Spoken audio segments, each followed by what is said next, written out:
This week on Waterways, the Dolphin Ecology Project, environmentally sound boat care, and rules of the reef.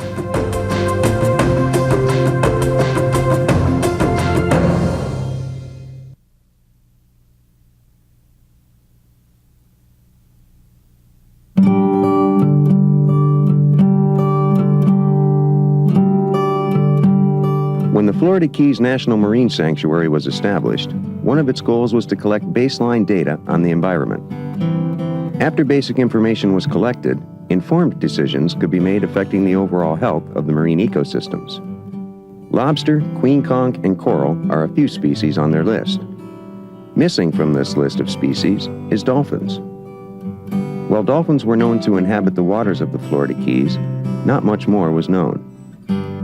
The Dolphin Ecology Project, a nonprofit organization based in Key Largo, has begun collecting necessary information about dolphin populations.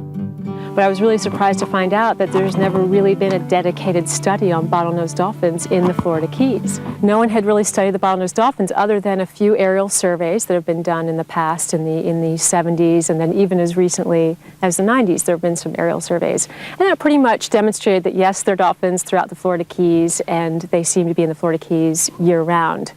But what we decided to do was to look at a particular area within the Florida Keys, particularly Florida Bay, because of the impending large ecosystem restoration project about to take place. We thought that it would be an unprecedented opportunity to establish baseline data on the distribution of dolphins, the density of dolphins, and how they're utilizing a habitat. Currently, Laura and her staff are monitoring the upper Florida Keys. This includes central and eastern Florida Bay, and on the ocean side, Long Key and north to John Pennekamp Coral Reef State Park.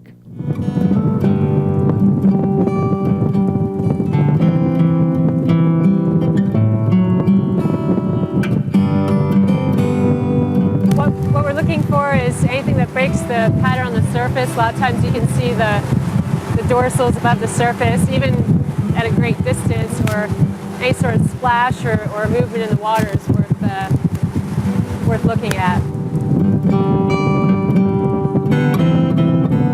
There are a couple dolphins right over here, right on the edge of a bank, and in fact, they're in such shallow water that we might not even be able to get close enough to them, but we'll sort of take it easy and idle up and see how close we can get. I see at least two, I think.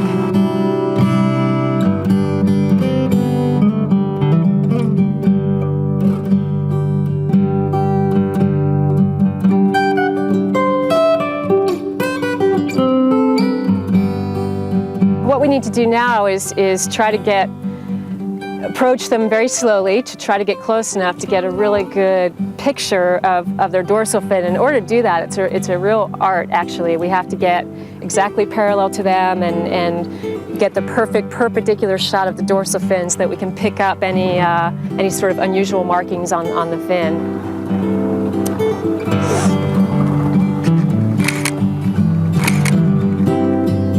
Oh, I do know who that guy is, for sure. That one that has sort of the lower peduncle notch is definitely in our catalog. I definitely recognize that individual. We take data points every 5 minutes to measure our effort. How hard are we looking for dolphins? And when we find dolphins, we stop, fill out a data sheet, and try to take pictures of all of the individual dorsal fins. We're able to recognize individuals because they're naturally marked. Dolphins have patterns of nicks and notches that they get from just daily life being a dolphin, and it's really helpful to us because they're all unique. It's similar to a thumbprint that identifies individual humans. It can, the difference being that a dorsal fin will change over time, which is why it's important to constantly photo ID the same individuals over time in case that occurs. And the trick here is you really actually have to get pretty close, which is why we have a permit there. That's the one that has the low scoop. No, you're fine, you're fine. You can see the rake marks on the body. Those scratches are from other dolphins' teeth.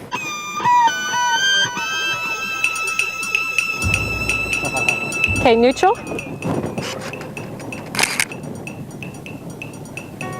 1, 2, 3, 4, 5, 6, 7. We've got 7 dolphins right here. We started field work in November of 1998, and we're just now getting to the point where we can start to see some patterns, but it'll take obviously there's no such thing as enough data. There's a lot more work that we need to do, but we can certainly make some real preliminary conclusions. For example, we can say with certainty that the majority of dolphins in the upper Florida Keys are marked, which means that they're good candidates for a long-term photo identification study. We can say that in Florida Bay they appear to be year-round residents in Florida Bay, but that's less clear on the ocean side. And we really don't know if the dolphins that we see on the Florida Bay side are intermixing or the same animals that we see on the ocean side. And we can certainly say that dolphins are throughout the Keys year-round. In the late 1940s and 50s, the wetlands of the Everglades were drained when the Army Corps of Engineers built a series of canals to control the flow of water. The population of the time demanded relief from the natural cycle of droughts and flooding. The new system enabled the residents to bring in water in times of drought and take it away in times of flood. This manipulation of nature resulted in the redistribution of fresh water. The fresh water that originally traveled through Taylor Slough to the east in Florida Bay was diverted to the Atlantic Ocean. With the absence of freshwater deposits into Florida Bay, hypersaline conditions were created. The impacts this had on wildlife were severe, and after much debate, the Army Corps of Engineers has now begun a 30-year restoration project that will return the flow of fresh water to a more natural state. The effects of the South Florida Restoration Project will need to be systematically recorded. It's important to get this kind of baseline data so that we can monitor the dolphins' distribution throughout the restoration process.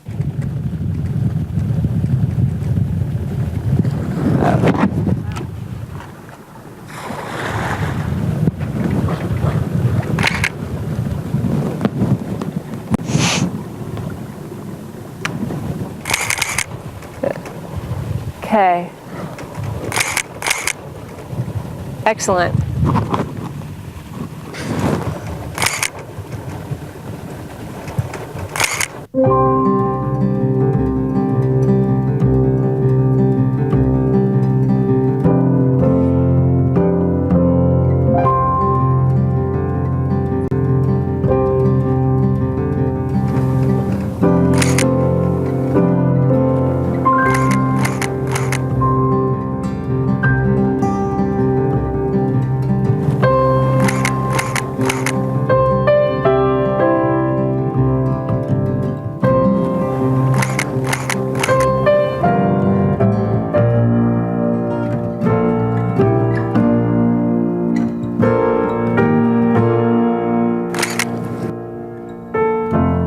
I actually feel pretty good about wrapping up this sighting anyway. I think I've got everybody. So we'll go ahead and do some water quality, write up some notes, and we'll keep looking. Through a partnership with Duke University Lab, the Florida Keys National Marine Sanctuary, and the Nature Conservancy, the Dolphin Ecology Project has incorporated stringent scientific protocols in its collection of data. Whenever we have a sighting, we take down certain types of information, and our methods overall in terms of data collection, our photo ID methods, were really established by Dr. Randy Wells at Marine Lab, and we're essentially using very similar methods and protocols. The types of information we collect are the time of the sighting, the location of the sighting, and also we take a location and time when we leave the dolphins. We also take information down about water quality, such as the depth of the water, the temperature of the water, salinity, turbidity, which is like visibility. And then we document any behaviors that we might have seen the dolphins engaging in, such as traveling, social, with the boat, feeding, possibly feeding, things like that, a leap, a tail slap, things like that. And then we also write down the estimated numbers of dolphins. When surveying the seascape, it is equally important for Laura and her staff to record the absence of dolphins as it is to record their presence. The areas that dolphins don't inhabit can tell volumes about dolphin behavior and migration patterns.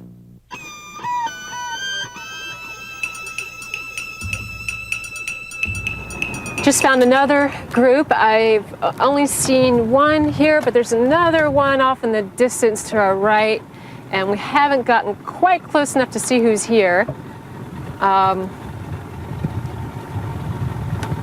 Once again, we're in very, very shallow water. Probably about 2 feet. I know this guy very well. Real jaggedy fin with the biggest feature being in the middle of the fin. It has a big scoop in the middle of the fin, and also has a big notch in the what's called the leading edge of the dorsal fin.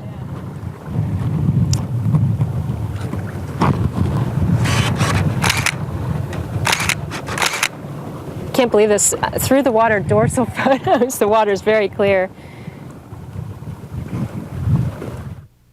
By identifying individuals, we can begin to piece together their life history puzzle. We can answer basic questions as to, are they year-round residents of this area, or are they just transiting through?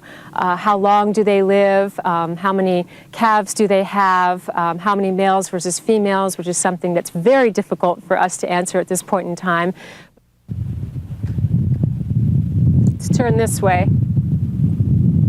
Oh, look at this one. This one I always have a tough time getting a photo of. Real low, big scoop in the peduncle. Yeah, right there. Okay. Oh yeah, I know you.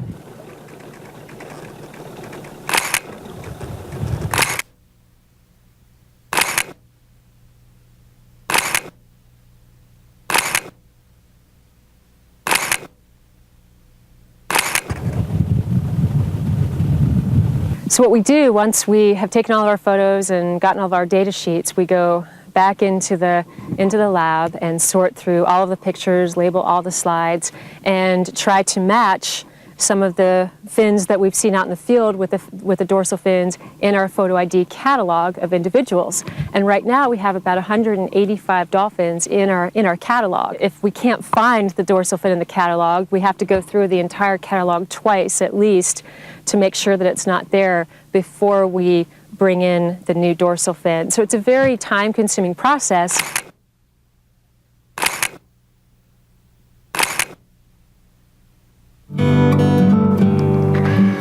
Ooh, just missed that. 1, 2, 3, 4.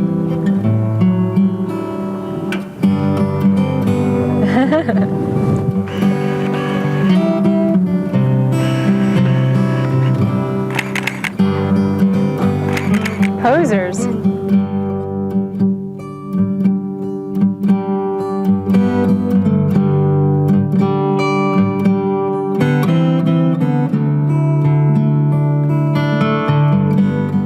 We were lucky. These dolphins were surfacing perfectly, staying on the surface just long enough, making it convenient for me to get a good photo. Sometimes with moms and calves especially, it's very difficult. They're kind of protective of the calves, and so understandably they're not too keen on a boat getting very close to them, and so you have to be very patient, very delicate, approach them very carefully, and so every sighting is different.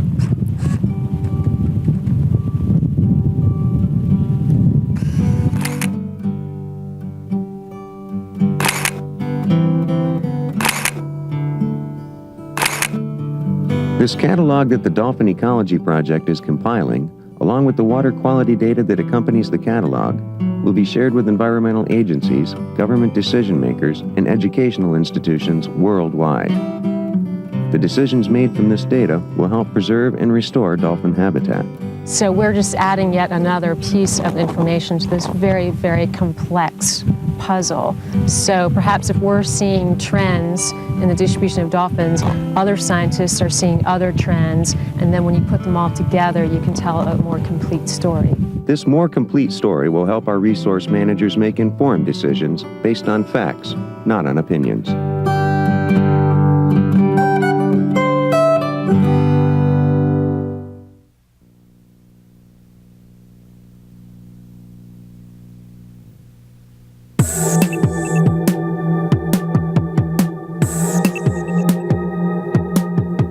beautiful clear waters of South Florida draw many people for boating, swimming, diving, and fishing.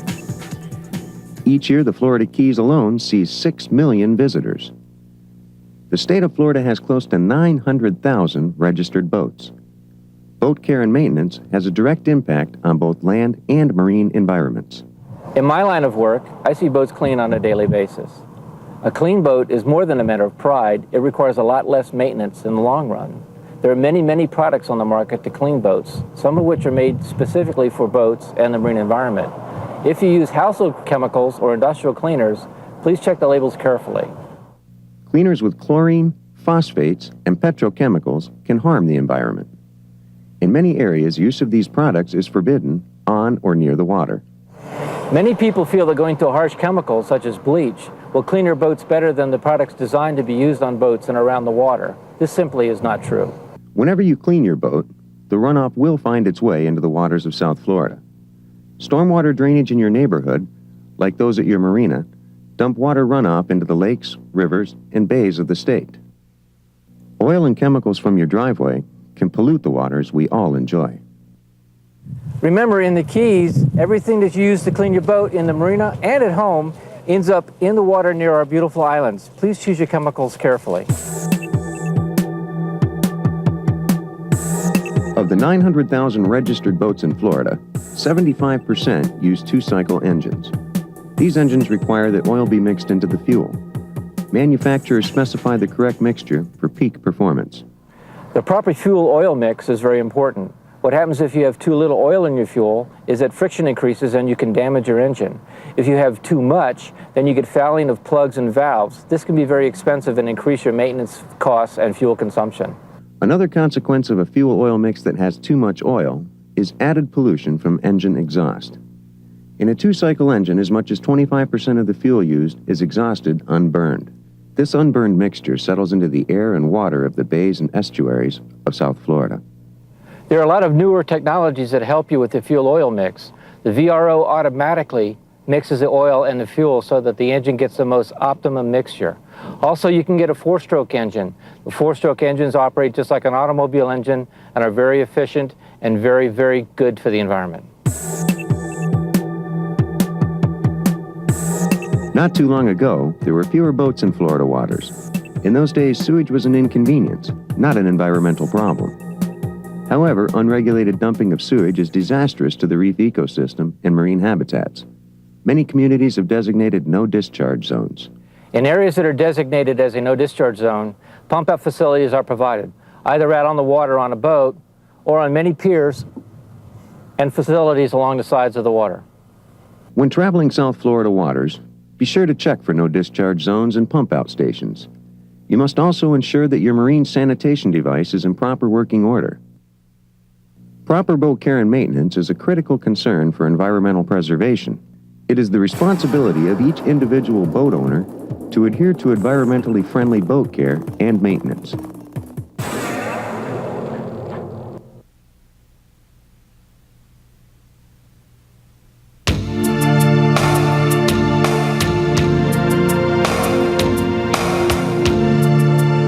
The coral reef ecosystem has developed over thousands of years. A single coral head can take up to 100 years to grow. Until recently, only a few adventurous explorers had the opportunity to visit the coral reef. However, today hundreds of thousands of snorkelers and scuba divers are brought to the reef each year.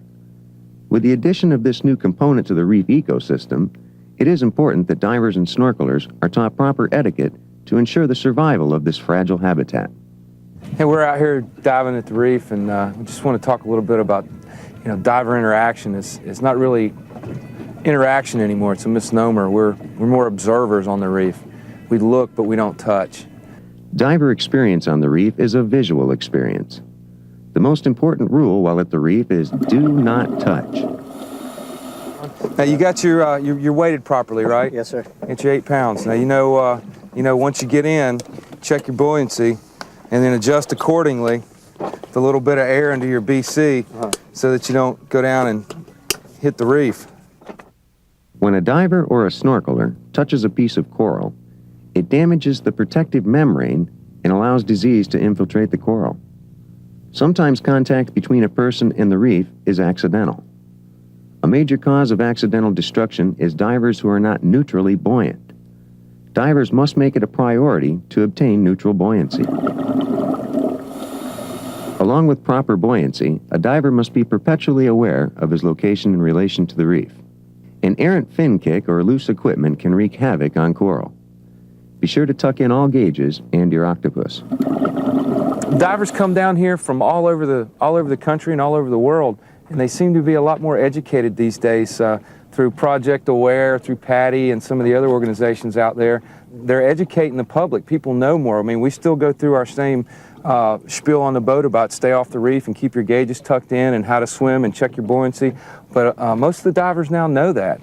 Or they've heard about it or they've seen it through one of the many organizations out there that are educating the diving population. While divers may be educated during their certification, snorkelers are often visiting the reef for the first time. It is up to the captain and mates who run the snorkeling trips to educate their passengers. So every trip we take out to the sanctuary, we try to inform people about the sanctuary and the rules in regards to protecting the coral as much as possible. One of the biggest problems we have out there is the language barrier, and sometimes people don't understand English so well, and we do what we can.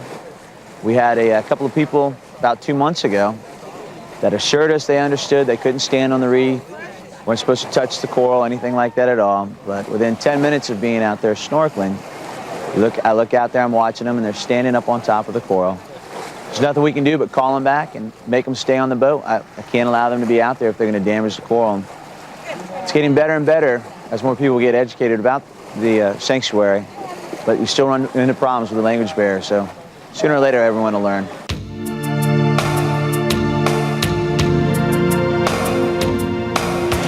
I give this speech about 8 to 10 times a week about about how to interact with the coral. And basically from what I found is that most people, as I'm giving the speech, are nodding their heads because they already know a little bit about the reef and they already know that it's a visual experience and not to touch it or interact with it. Basically what I feel right now is that we're on the forefront of educating people. Most people already know what we're doing, and they want to preserve the reef just as much as we do so that our children's grandchildren can see what we're all seeing out here today.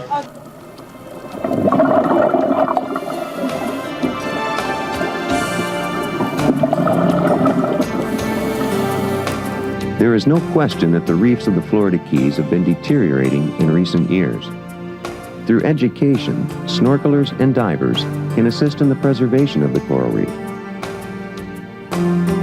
With an increased awareness and appreciation of the reef ecosystem comes a more responsible population.